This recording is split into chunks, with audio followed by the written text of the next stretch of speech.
What's up, everybody? Welcome back to the channel. So today we're going to be installing the Kuryakyn shift lever extension and the Kuryakyn brake lever extension on my 2015 Road King.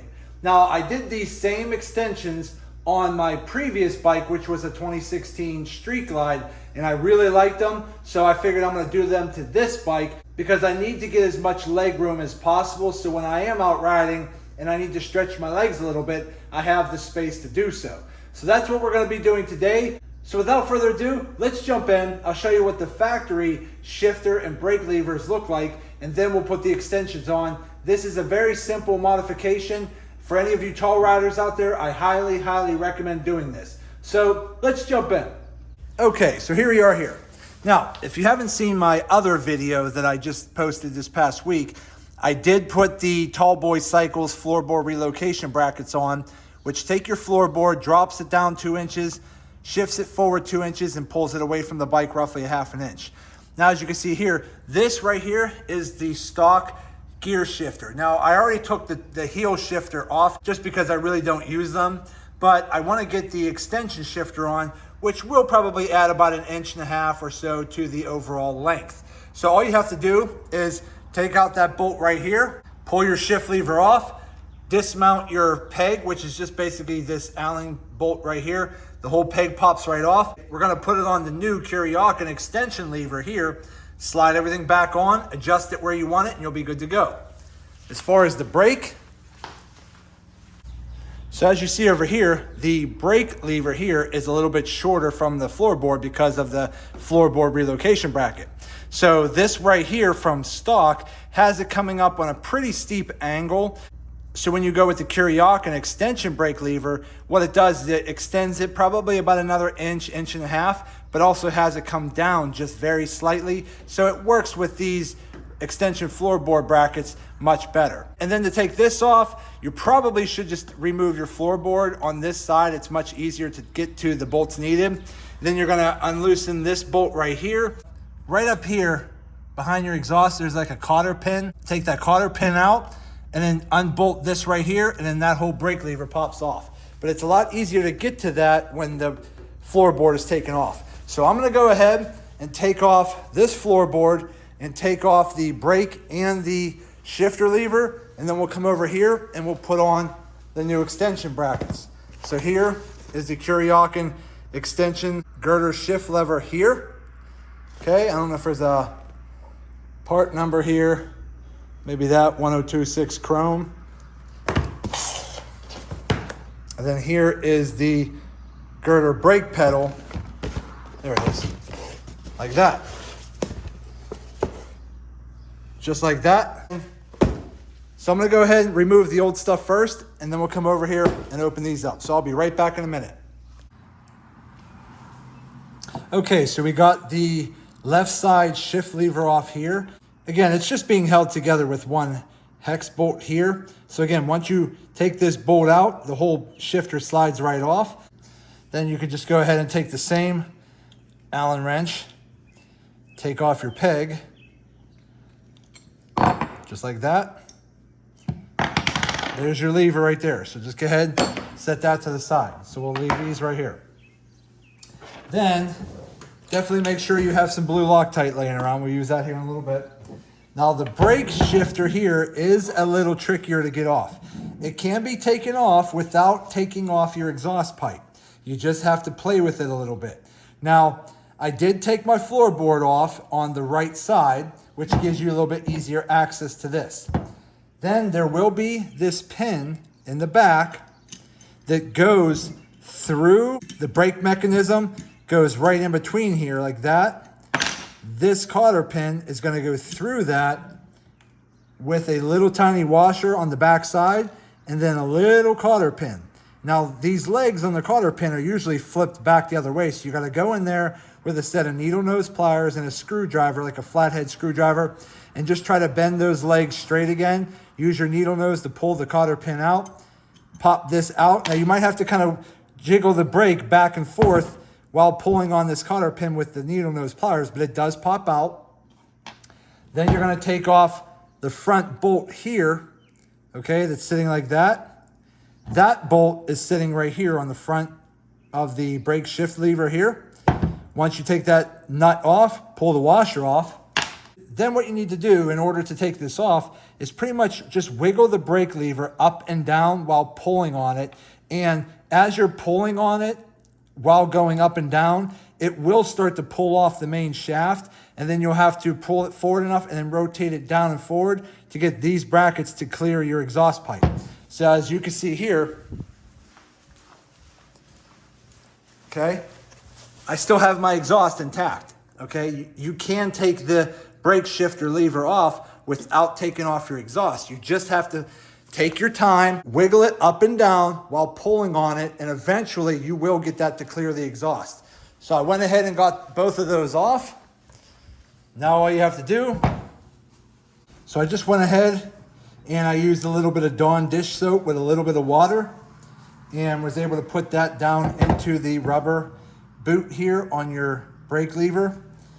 And eventually, with enough pulling and tugging, you could just kind of pop that off. It's held in by these little crevices here kind of hold into there, so you really have to kind of push and shove, but you can pop it off. So now that we got the old brake lever out, now what we're gonna do is open up the new brake lever.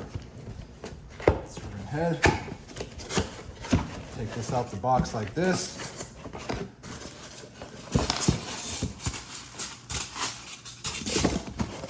Okay. Take off the bubble wrap.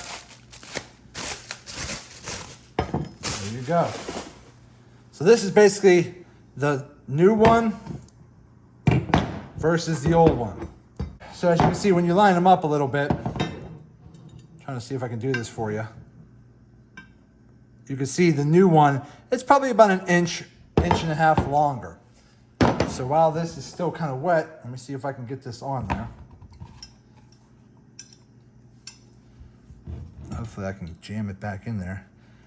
Because man, these things are not easy to put back on. Wait a second here. All right.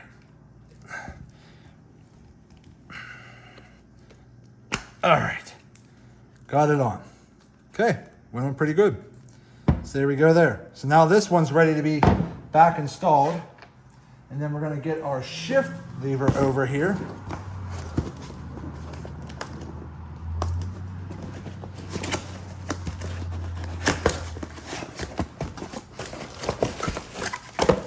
Okay.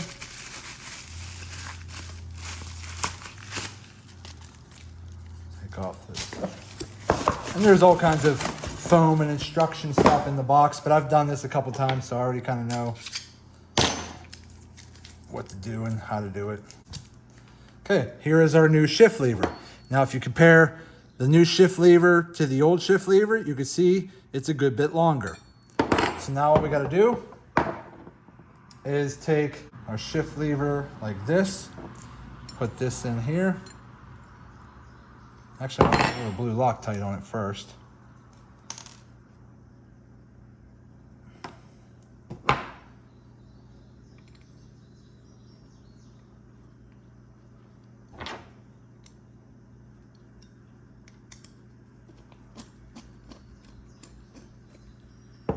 Okay, go ahead, tighten it down a little bit.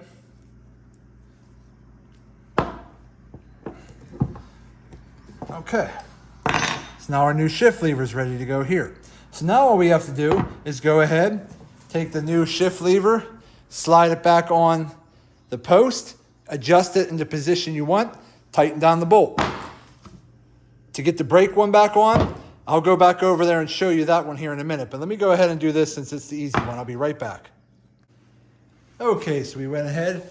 We got the new extension shift lever put on, so we're good to go there. So now let's go over here and let's set up the camera and let me see if I can show you how to put the new one on. That way you get an understanding that it can be done without removing the exhaust. So let me set you up, we'll be right back. Okay, so we're back. So to put the new extended lever on, you probably will have to remove your crash bar if you have them, because taking it off is simple. As you can see right here, you need to rotate your brake forward for that extra lip here to clear your exhaust. Once it does, then you rotate it back up. But because this brake lever is extended, it will hit your crash bar. So all you have to do, you don't have to completely remove all of your crash bars. You just got to remove this one side, just enough to rotate the crash bar out of the way, just about a half an inch to clear that brake pedal, okay? So just take that out like that. And then there you go. And then you can kind of, you see you have a little bit of leeway, you can move that crash bar just enough. Then we're gonna slide the brake on, like that. And then we're gonna take our crash bar and try to rotate it.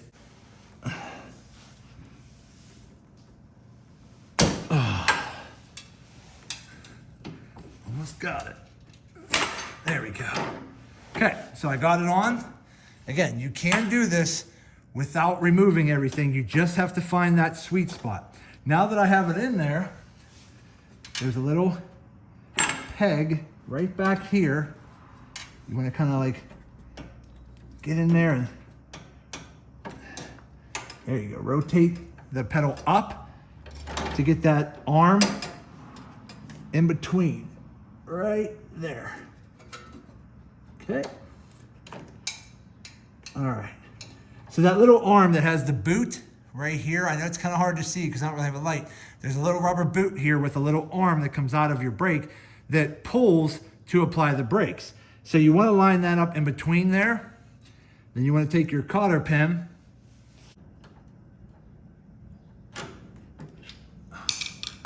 Okay. All right. So after a little bit of playing around, I finally got it. I pretty much just used some leverage with the screwdriver to hold that bracket coming out of the boot, put a little bit of compression on it, then lined it up, got the cotter pin in. Now the next hard part is getting your fingers up here to actually put on the washer and then the cotter pin. I just try to line it up nice and straight because the whole goal is you got to get it in, slide it into that hole, which is not always the easy part.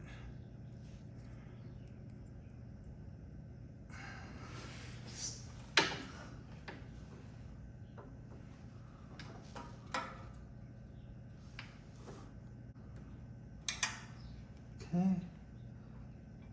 All right. Got it in. I'm just twisting the legs now. Okay. Cotter pin is in. Let's just double check.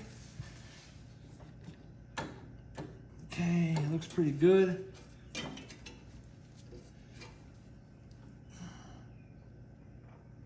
All right, so the cotter pin is on. Now all we gotta do is put our washer back on. Little blue Loctite. Put our nut back on.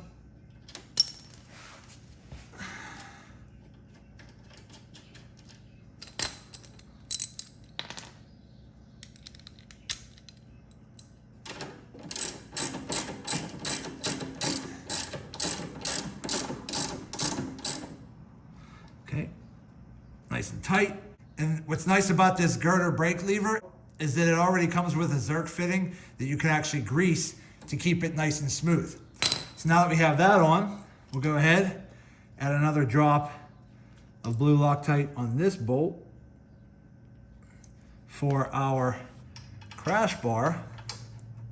Okay, so we went ahead and finished everything up. So this is the Kuryakyn extension shift lever. As you can see, it's now in front of my floorboard where the existing one was pretty much right above the toe area of the floorboard. So now it's a little bit further ahead. So now I'm gonna have a little bit more foot room. And then I will be getting a spacer in probably later this week that'll go right in this area right here.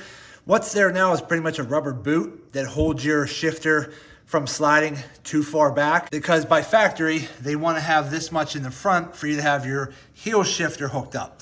But if you're not using a heel shifter, you can actually slide this shifter all the way forward to get this peg a little bit more forward over this area. But in order to do that, you have to have a metal bracket that goes in between here so it doesn't allow this shaft to slide back and forth. So once I get that in, I'll put it on and I'll show you what it looks like. But the shift lever is done. Let's go over here on the brake side. Now we got the brake done as well. So again, the brake pad was pretty much where my two fingers were before, pretty much right over the toe area. Now it's shifted forward, so now my toes don't actually slide under the brake anymore. They're gonna be right in front of it, so I can just lift up, put on there. Before, I had to take my foot, shift it back, up and over on top. Now, right there. So super simple and easy, and because of its arc look right here, as you can see here, it kind of goes up and then arcs down a little bit. It actually puts your brake lever a little bit lower than what it was before, so it's not going to be such a sharp angle. So again, the Kuryakyn Girder brake extension lever, that is awesome, especially for tall riders. So again, this combination of the two, the Kuryakyn extension levers and the Tall Boy Cycle floorboard relocation brackets, when you combine them together, this gives you a ton of leg room. So if you're a tall rider, you definitely want to consider doing that. But that's what it's going to look like. It looks a lot better on the bike, really sharp looking, and I'm really happy with it. Okay, real quick, but my spacer did come in, and that's what it looks like right there. So all it is this piece right here. It is tapered down from a little wider here to a little thinner here, and it just tapers down and creates this little bit of a spacer in there. By using this spacer, you can now move the shift lever all the way out to the edge, and your bracket system here is not going to move, and that puts your shifter back in line with your toe better instead of being offset all the way to the right.